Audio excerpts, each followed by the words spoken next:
So this is my first time ever having a saw sled. Reasoning behind getting this sled is to be able to break down larger pieces of plywood a little more safely. And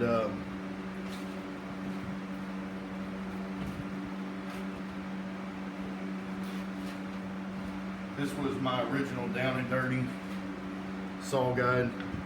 The saw set here and the cut was over here.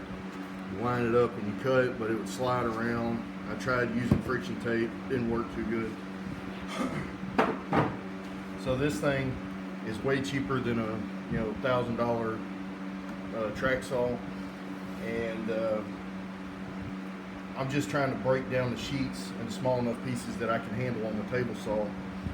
And for what you pay for this, it's not bad. And you can actually get an extra extension to be able to do an extra 2 pieces. This will do 50 inches. So it's mainly for cross cutting, but you can get another extension to make it longer and come off the end, and you can do a whole sheet of plywood, and I'll probably end up doing that. This was a little different than what I thought, and but it's actually pretty cool in its simplicity. It's just got these right here. They swing around and lock, and then you tighten them down, but you don't want to tighten them too much because it'll push, it'll bend this front section here. And this lever here, I wasn't paying attention. And if you read the fine print, it says for use with the rip cut only. That's a different tool for ripping only. So, but you can get the rip cut guide and use this sled on the rip cut, and that's what this is for. So this, if you only have the rip cut, that's the only thing this is for.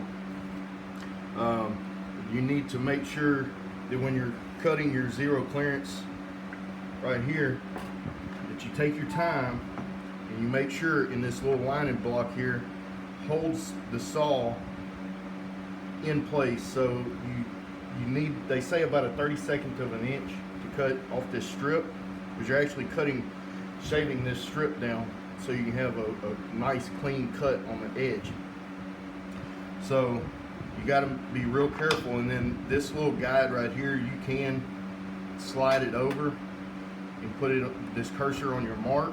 But what I want to do, and I'm not sure if this is how it works, because really, to me, these instructions kind of suck, and they're way too complicated, and there's a bunch of good videos out there that really break this down more simply.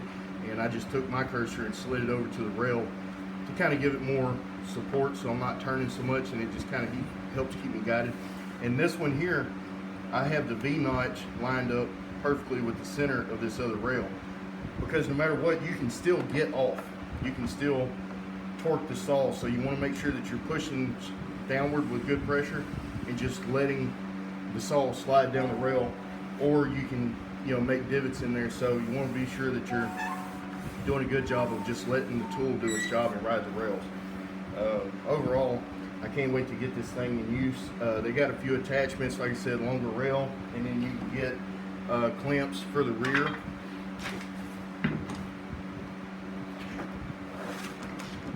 Back here, because this catches on the edge, and so you can push on it. And then this stuff right here, you want to keep this clean because it's really grippy, but you need to keep the dust off of it.